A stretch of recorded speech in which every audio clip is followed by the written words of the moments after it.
மகிழா காங்கிரஸ் தலைவி நிஷா தலைமையில் இந்திய தேசிய காங்கிரஸ் அலுவலகத்தில் சமத்துவ பொங்கல் விழா களை கட்டியது.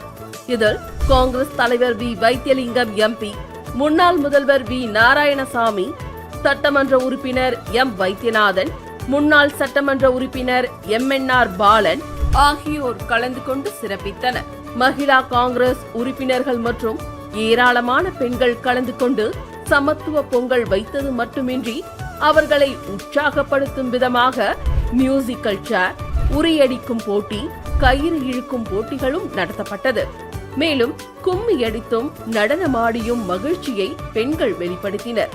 நிகழ்ச்சியின் இறுதியாக காங்கிரஸ் தலைவர்கள் மகிழா காங்கிரஸ் பெண் நிர்வாகிகளுக்கும் நிகழ்ச்சியில் கலந்து கொண்ட அனைத்து பெண்களுக்கும் வாழ்த்துக்களை தெரிவித்தனர். அதேபோல் பெண்கள் அனைவருக்கும் எவர் சில்வர், பொங்கல் பானை, தட்டு மற்றும் காலண்டர் ஆகியவை வழங்கப்பட்டது. புதுவை மக்களின் ஒரே நம்பிக்கை காங்கிரஸ்.